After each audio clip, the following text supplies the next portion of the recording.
ایران اور عمان کے درمیان آبِ ہرمز سے متعلق اہم مذاکرات جاری۔ صدر ٹرمپ نے مذاکرات کی وجہ سے گزشتہ رات امریکی فوج کو حملے کرنے سے روکا، ایکزیوس کا انکشاف۔ رپورٹ میں لکھا کہ ٹرمپ فی الحال ایران کے خلاف حملوں کا دائرہ بڑھانے پر رضامند نہیں۔ ادھر اوول آفس میں گفتگو کے دوران امریکی صدر نے ایران کے ساتھ مذاکرات کی تصدیق بھی کر دی۔ کہا ایران کے ساتھ معاہدے کے لیے مذاکرات جاری ہیں۔ ایران مذاکرات کے لیے پہلے سے زیادہ سنجیدہ نظر آ رہا ہے، لیکن میرے خیال میں ابھی معاہدے کا وقت نہیں آیا۔ مشرق وسطیٰ میں اب صورتحال بدل چکی ہے۔ ایران کے پاس اب بہت کم ڈرونز باقی رہ گئے ہیں۔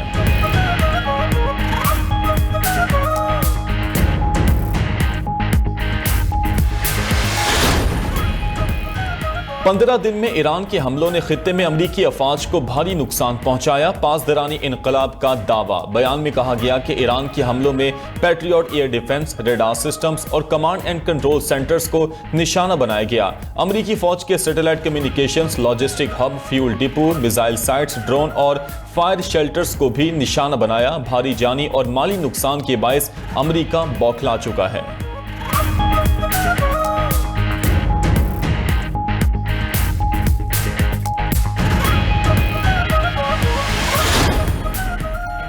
اسرائیل کو گزشتہ رات ایران پر بڑے امریکی حملے کی توقع تھی، مگر کوئی حملہ نہ کیا گیا۔ اسرائیلی میڈیا کے مطابق امریکی صدر نے تہران کو ایک اور موقع دے دیا۔ قطر اور عمان نے ممکنہ امریکی حملے سے پہلے ایران پر دباؤ بڑھایا۔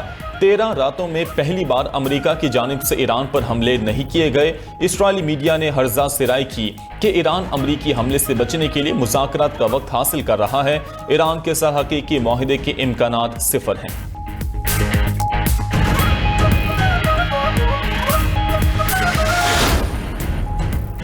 خیبر شکن میزائل ایرانی فوج کا سب سے اہم ہتھیار بن گیا۔ ایران نے امریکی فضائی دفاع کو ناکام بنانے کے لیے خیبر شکن بیلسٹک میزائلوں کا استعمال بڑھا دیا۔ وال سٹریٹ جرنل کا دعویٰ۔ رپورٹ کے مطابق 900 میل رینج والا خیبر شکن انتہائی سستا اور تیزی سے نشانہ بنانے کی صلاحیت رکھتا ہے۔ مختلف رفتار اور ڈرون حملوں سے امریکی دفاعی نظام پریشان ہو گیا۔ بیشتر میزائل تباہ ہونے کے باوجود کچھ میزائل امریکی دفاعی نظام توڑنے میں کامیاب ہوئے۔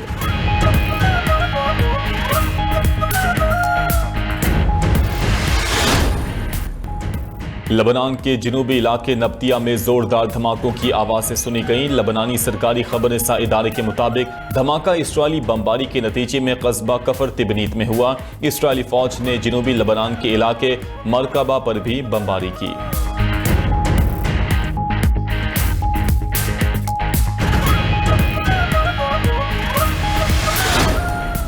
جنوبی وزیرستان میں چیک پوسٹ پر فتنہ الخوارج کا بزدلانہ حملہ ناکام۔ خودکش حملہ سمیت 4 دہشت گرد ہلاک۔ بارود سے بھری گاڑی تباہ کر دی گئی۔ ISPR کے مطابق خودکش حملہ نے بارود سے بھری گاڑی کے ذریعے چیک پوسٹ میں داخل ہونے کی کوشش کی۔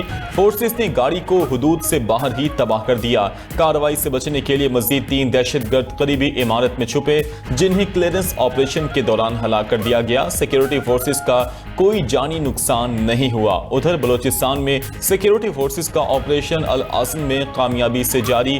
اب تک ہلاک دہشت گردوں کی تعداد 13 ہو گئی۔ مستونگ کے علاقے کھڑکوچہ میں فتنہ الہندوستان کی متعدد کمین گاہوں کو تباہ کر دیا گیا۔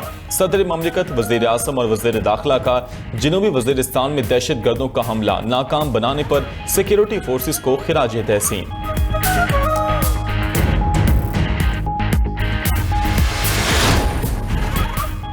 پیٹرولیم مصنوعات کی قیمتیں 27 جولائی تک برقرار رکھنے کا فیصلہ۔ پیٹرول کی قیمت 335 روپے 18 پیسے فی لیٹر پر برقرار۔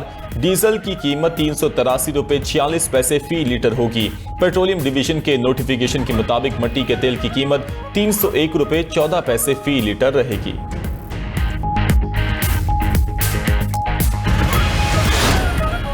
بھارت میں جین زی نے مودی سرکار کو گھٹنے ٹیکنے پر مجبور کر دیا۔ وزیر تعلیم دھرمیندر پردھان مستعفی۔ امتحانات میں بد انتظامی اور پیپرز لیک ہونے کی ذمہ داری بھی قبول کر لی۔ وزیر اعظم نریندر مودی کو اپنے وزیر کا استعفیٰ منظور کرنا پڑا۔ دلی کے جنتر منتر پر بھارتی نوجوانوں کا احتجاج رنگ لایا۔ وزیر تعلیم کے استعفے کے ساتھ مودی سرکار نے طلباء کے خلاف درج مقدمات واپس لینے کی یقین دہانی بھی کروا دی۔ طلباء نے امتحانی نظام میں خرابی کی وجہ سے خودکشی کرنے والے 20 سے زائد آئے طلباء کے اہل خانہ کو ہرجانہ دینے کا مطالبہ بھی کیا۔ وزیر تعلیم کے مستعفی ہونے پر طلباء کا جنتر منتر پر جشن، دیگر احتجاجی کیمپوں میں بھی جشن کا ماحول۔ کوکروچ جنتا پارٹی نے احتجاج ختم کرنے کا اعلان کر دیا، مظاہرین سے گھروں کو واپس جانے کی اپیل۔ ترجمان نے کہا یہ کسی پارٹی نہیں بلکہ انصاف کی جیت ہے۔ پیپر لیک تنازع پر کوکروچ جنتا پارٹی نے جنتر منتر پر تاریخ ساز احتجاج کیا۔ بھارتی فورسز کے بدترین تشدد کے باوجود نوجوانوں نے تحریک جاری رکھی۔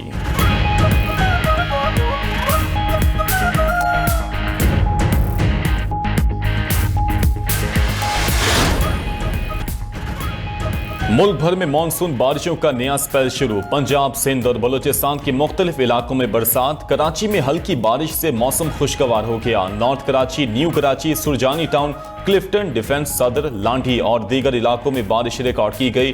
کہروڑ پکا میں گرج چمک کے ساتھ موسلادھار بارش سے کئی فیڈرز ٹرپ کر گئے۔ استا محمد، نصیر آباد، بولان اور جھل مکسی میں بارش کے باعث نشیبی علاقے زیر آب آ گئے۔ ناقص نکاسی آب سے شہریوں کو مشکلات کا سامنا کرنا پڑا۔ جھل مکسی میں بجلی کی فراہمی معطل ہونے سے شہریوں کو مشکلات کا سامنا کرنا پڑا۔ محکمہ موسمیات کے مطابق 28 جولائی تک ملک بھر میں مزید بارشیں برسیں گی۔ میدانی علاقوں میں اربن فلڈنگ اور بالائی مقامات پر فلیش فلڈنگ کا خدشہ، لینڈ سلائڈنگ کا الرٹ بھی جاری۔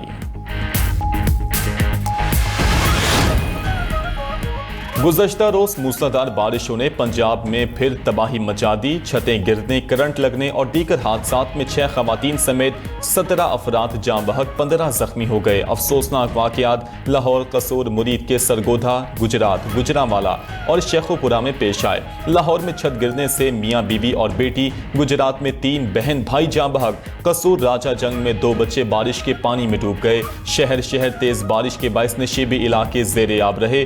گجرات میں موسلادھار بارش سے سڑکیں تالاب بنی رہیں۔ منڈی بہاؤدین میں مین سڑک پر جمع پانی میں بچے نہاتے رہے۔ بھلوال میں بارش کے پانی میں کشتی تک چلنے لگی۔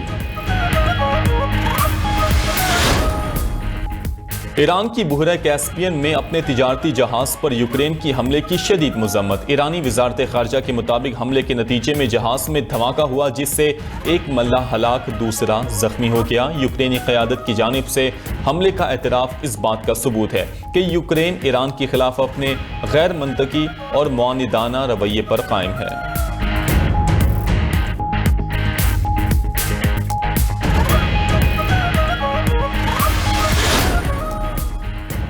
اسرائیل کا مشرق وسطیٰ کا تجارتی مرکز بننے کا خواب خطرے میں پڑ گیا۔ سیاسی تجزیہ کاروں کے مطابق خلیجی ممالک اسرائیل کو نظر انداز کرنے کے والے نئے تجارتی راستوں کی تیاری میں مصروف ہیں۔ مشرق وسطیٰ یورپی اقتصادی راہداری کا اسرائیلی حصہ عملی طور پر ختم ہو چکا۔ سعودی عرب اور ترکی نے اردن اور شام کے راستے نیا تجارتی کوریڈور بحال کرنے کا فیصلہ کر لیا۔ متحدہ عرب امارات شام، عراق اور خلیجی بندرگاہوں کو ملانے والے تجارتی راستے پر غور کر رہا ہے۔